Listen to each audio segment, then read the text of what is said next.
टीकमगढ़ के छतवारा निवासी 35 वर्षीय मजदूर गणेश चौहान की जिंदगी और हाथ एक गंभीर हादसे में लगभग खत्म होने की कगार पर आ गए थे, परंतु शहर के lifeline hospital and research centre के प्रमुख न्यूरोसर्जन डॉक्टर अनूप कुमार सिंह की टीम की तत्परता ने उन्हें एक नया जीवन दिया। 27 अक्टूबर की शाम गणेश, जो शटरिंग और स्लाइडिंग का काम करते हैं, अपने परिवार का पेट इसी काम से भरते। छतवारा में काम करते वक्त बड़े शीशे का टुकड़ा गणेश के हाथ पर गिरा, जिससे उनके हाथ की मुख्य नसें कट गई।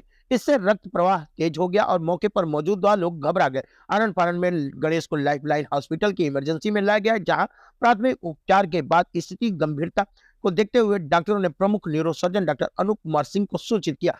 गणेश का हाथ गैंग्रीन के खतरे में था, क्योंकि नसों के कटने से खून का प्रवाह रुक गया था। गणेश के परिजनों ने उन्हें लखनऊ ले जाने की तैयारी में थे, लेकिन डॉक्टर अनूप ने तुरंत ऑपरेशन का निर्णय लिया। लगभग 5 घंटे की सर्जरी के बाद गणेश के हाथों में रक्त संचार को सफलतापूर्वक पुनः स्थापित किया गया। डॉक्टर अनूप सिंह के अनुसार यह पूर्वांचल की पहली सफल माइक्रोवैस्कुलर सर्जरी है। उन्होंने बताया कि यह सर्जरी गणेश के लिए एक नया जीवन लेकर आई है। गणेश अब पूरी तरह से खतरे से बाहर है और जल्द ही समान जीवन जीने में सक्षम होंगे। इसमें मनीष ने अपनी बात बताई। गणेश ने इस सफल सर्जरी के बाद अपने आप को सौभाग्यशाली बताया और डॉक्टरों के प्रति आभार व्यक्त किया। किसी वक्त भी बुलाने तुरंत आ जाते थे। अपने हाथ से अभी भी पट्टी मलहम अपने हाथ से ही करते हैं। तीसरा हुआ अपने हाथ से किए। एक जो खून की नस खून लेके जाती है और दूसरा खून जो लेकर के आती है, तो पहले जो खून लेके आती है, पहले हमने उसको रिपेयर किया कि हम पहले जाना सुनिश्चित कर देंगे, तो लौट के आने में बाधा रहेगी, तो हाथ में तेजी से सूजन पैदा होगी, तो जिससे पेशेंट को फिर प्रॉब्लम होगी। तो इसलिए पहले हमने जो लौटने वाली खून की नस थी, पहले हमने उसको रिपेयर किया।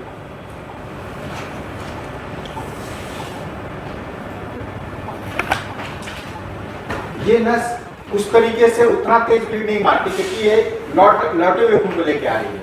लेकिन अभी जैसा डॉक्टर पीयूष कह रहे थे कि जाती हुई नस किस तरीके से ब्लीड करती है, और इसके बाद आप वो देखेंगे।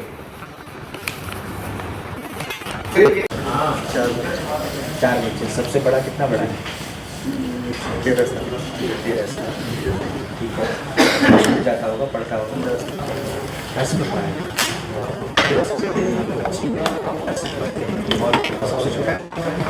सबसे छोटा 5 साल की।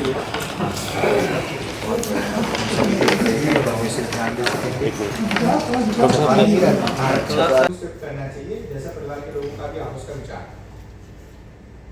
मुझे सूचना मिली, मैं आया, मैंने एग्जामिन किया, मैंने देखा कि रात के 11 बजे अगर ये लखनऊ जाते भी हैं तो रात के 2-3 बजे तक, 3 बजे के बाद तक ये पहुंचेंगे।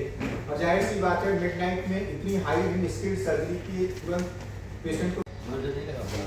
और आप लोगों को जान के आश्चर्य होगा कि गणेश जी ने अपनी पूरी सर्जरी 5 घंटे पर देखते रहे, क्योंकि ये इतने बड़े माइक्रोस्कोप के साथ हो रहा था। दुनिया की सबसे एडवांस माइक्रोस्कोप की सर्जरी हो रही थी। और गणेश जी से हमने पूछा कि खून की नसें कितनी बड़ी थी, गणेश जी का कितनी मोटी थी।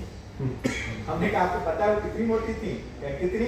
हमने पेन की नोक दिखाई इनको कि इतनी मोटी थी, जो कि उस माइक्रोस्कोप पे इतनी मोटी निकली। और जिन धागों से इस सर्जरी को किया जाता है, वो इतने बाल से भी समझ लीजिए 100 गुना पतले होते हैं, और उनको भी बिना माइक्रोस्कोप के आप देख नहीं सकते, जिन धागों से उनकी नसों को सूचन किया जाता है। तो ये इस सर्जरी की जटिलता और इसका बहुत हाई एंड सर्जरी होती है, बहुत हाई एंड माइक्रोस्कोप के साथ। हमने कहा आपको पता है वो कितनी मोटी थी? कितनी? हमने पेन की नोक दिखाई इनको कि इतनी मोटी थी, जो कि उस माइक्रोस्कोप पे इतनी मोटी दिख रही। और जिन धागों से इस सर्जरी को किया जाता है, वो इतने बाल से भी समझ लीजिए 100 गुना पतले होते हैं, और उनको भी बिना माइक्रोस्कोप के आप देख नहीं सकते, जिन धागों से उनकी नसों को सूचन किया जाता है। तो ये इस सर्जरी की जटिलता और स्किल को उसके एक बहुत अलग मुकाम पे लेके जाती है, जिसके कारण आप हर व्यक्ति सर्जरी को नहीं कर सकता। इस सर्जरी को वही कर सकता है जो बहुत ही डेडिकेटेड और उस तरीके की सर्जरीज में अभ्यस्त हो। हम लोगों का एक अनुभव ब्रेन के कारण था। ब्रेन की सर्जरीज इससे भी जटिल होगी। ब्रेन की खून की नसें इससे भी आधी तिहाई साइज की होती हैं। तो मेरे मन में बस इतना था, ब्रेन से तो बड़ा ही होगा। तो हम लोगों को अपना कर्म करना चाहिए, क्योंकि हमारे सामने भी ऑप्शन नहीं है और पेशेंट के सामने भी ऑप्शन नहीं है। दोनों के तरफ ऑप्शन नहीं था कि अगर ये जाते हैं तो पूरा डैमेज हो जाने का पूरी संभावना है। और आप सोच सकते हैं कि एक 30-35 साल के व्यक्ति के लिए उसका दाहिना हाथ कितना महत्वपूर्ण है। ये दाहिने हाथ का मतलब उसकी रोजी रोटी है। तो वो चीजें हम लोगों ने अचीव की और ईश्वर का पूरा सहयोग रहा उसमें। ईश्वर ने साथ दिया, उनका आशीर्वाद था हम लोगों के साथ और हम लोग सफल हुए। तो आज की इस घटना को उस परिप्रेक्ष्य में देखेंगे तो आप समझेंगे कि हम लोगों ने कितनी बड़ी चीज हासिल की। जैसे आप कोई देश अगर परमाणु बम का विस्फोट करता है तो हमने ये अब अचीव कर लिया। आप क्या काम करते हैं, कैसे करना है? स्लाइडिंग का काम हो रहा था, लेबर का काम करते हैं। वो जो है कि गिलास जो है ऊपर लेके चढ़ रहे थे, स्टूल पर से स्टूल फ्लिक्स गया, उसके लिए जो है कि गिरे, बस हाथ पे जो है कि गिलास बड़ा वाला वो गिर गया, तो उससे जो है कि नसें कट गई। और उसको पकड़ करके तुरंत जो है कि लेके आए यहाँ पर।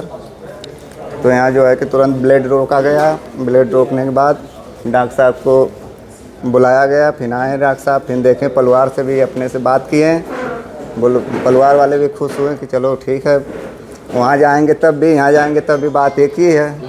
इससे अच्छा है कि वहाँ जाने से पहले यहीं देख लेते हैं। यहाँ जो है कि ऑपरेशन हुआ 5-5.5 घंटा जो भी हुआ होगा, जब तक ऑपरेशन हुआ तब तक पूरे होशो-हवास अपना ऑपरेशन देखा? पूरा होशो हवास में अपना ऑपरेशन कैसे कैसे हो रहा था हमने पूरा देखा। तो अब आप बेहतर महसूस कर रहे हैं? आज आपका डिस्चार्ज हो? आज अभी तो कोई हमें दिक्कत नहीं महसूस हो रही है इस समय। तो आप फिर से काम पे लौट जाएंगे? 1-1.5 महीना लगेगा? हाँ, 1-1.5 महीने सर बता रहे हैं कि 1-1.5 महीने में फिर काम पे लौट जाएंगे। कैसा महसूस कर रहे हैं डॉक्टर साहब को? क्या तो अभी तो महसूस ये हो रहा है कि हाथों हिल रहा है, सब कुछ हो रहा है, तो हम कर लेंगे। हमें तो ये लग रहा है कि अब हम कर लेंगे। मनो सब कुछ अगर सही है, अभी मुट्ठी भी बन रही है पूरा, ये भी नहीं कि आधा बन रही, थोड़ा दिक्कत है, पूरी बन रही है। इसके लिए एहसास है कि हाथ भी हिल रहा है, पूरा नीचे ऊपर हो रहा है। हमें ये लग रहा है कि हम कर लेंगे। डॉक्टर साहब क्या कहना चाहेंगे? हाँ, क्या कहना चाहेंगे डॉक्टर साहब के लाइफलाइन पर जितना सक्सेसफुल ऑपरेशन? और मैं कहना चाहता हूँ कि अगर कोई दिक्कत होगी तो किसी को होगी तो पहले दिखा लेना यहाँ पर।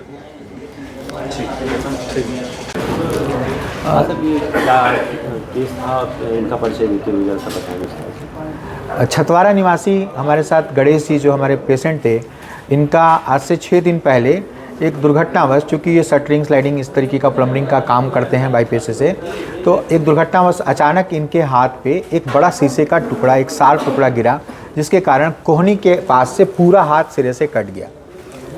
हड्डियां तो इंटैक्ट थी, लेकिन उसके साथ सारा सॉफ्ट टिश्यू कट जाने से और उसमें सारी जो मुख्य खून की नसें थीं उसके कट जाने से अचानक बहुत तेज़ रक्तस्राव पूरे हाथ से शुरू हो गया। और चूँकि एक मोटी खून की नसें कटी थीं तो ये रक्तस्राव इतना तेज़ था जो कि आपको अगर इसको तुरंत नियंत्रित नहीं किया जाता तो ये जीवन के लिए भी खतरनाक होने वाला था। परिवार के लोगों ने, यहाँ से छतवारा ज़्यादा दूर नहीं है, तो इन्हें बहुत तेज़ी से उन्हें लेकर के यहाँ पे आए और इनको तुरंत इमरजेंसी से माइनॉरिटी में शिफ्ट करके पहला काम तो किया हम लोगों ने, इनकी ब्लीडिंग को रोका। हमारे इमरजेंसी में जो मौजूद हमारे डॉक्टर से तुरंत ब्लीडिंग को रोका और उसके बाद उन्होंने मुझे सूचित किया और फिर हमने परिवार के लोगों से बात करके, क्योंकि ब्लीडिंग तो रुक गई थी लेकिन ब्लीडिंग रुकने के साथ अब पूरे हाथ में, दाहिने हाथ में, फोरआर्म और हैंड में इनके खून का संचार भी रुक गया था। और अगर ये परिस्थिति रहती तो 6 घंटे में हाथ में गैंग्रीन स्टार्ट हो जाता और उसके बाद फिर इनका जीवन बचाने के लिए फिर हाथ को भी काटना पड़ जाता। तो एक सबसे बड़ा चैलेंज जीवन बचाना था और साथ में जीवन के साथ साथ जीवन को जीने योग्य बनाना था, क्योंकि एक व्यक्ति के लिए उसका दाहिना हाथ कितना महत्वपूर्ण है आप समझ सकते हैं। खैर, इनको फिर हम लोगों ने बहुत तत्परता से रात के 11:30 बजे ही, चोट के मैक्सिमम 1 से 1.5 घंटे बाद ही इनको ओटी टेबल पे ले लिया था और अगले 5 घंटे एक बहुत हाई एंड माइक्रोवेस्कुलर एनास्टोमोसिस की सर्जरी की गई। सारी खून की नसों को जोड़ा गया और हाथ में खून का संचार वापस सुनिश्चित किया गया। हाथ में जब खून का प्रवाह वापस रिस्टोर हो गया तो फिर हम लोग अगले जो ओवरनाइट एक सर्जरी चली थी जिसमें सवेरे के लगभग 5 बज गए हम लोगों को, रात 11 बजे से लेकर के, तो इस तरीके से 5 ओवरनाइट की सर्जरी में हम लोगों ने इनके हाथ को वापस बचाने में सफलता पाई और अगले 5 दिन में अब इनका हाथ भी पूरी तरह ठीक है। इस ऑपरेशन के क्योंकि काफ़ी जटिल और बहुत स्किलफुल ऑपरेशन होता है ये, कुछ समस्याएं ऑपरेशन के बाद भी खून का प्रवाह रुकने के कारण हाथ में आती हैं, लेकिन ईश्वर की कृपा से इनको किसी तरीके की कोई समस्या नहीं आई। इनका हाथ पूरी तरीके से सुरक्षित रहा और आज 6ठा दिन है और ये पूरी तरह स्वस्थ होकर के अपने हाथ के साथ वापस घर जाने को तैयार है। सर आमतौर पर जब बड़ी में इस तरह की दिक्कतें आती हैं तो आदमी सरकारी हॉस्पिटल में भागता है। कितना खर्चा हुआ जो आदमी ये लगे कि उसको नहीं हम जा सकते हैं और वहन कर सकते हैं, मान लीजिए इस वैल्यू तो कुछ भी हो सकती है, तो इसमें कितना खर्च आएगा इनके लिए? किसी इंसान के लिए उसके शरीर के किसी अंग को किसी कीमत में नहीं आप नाप सकते।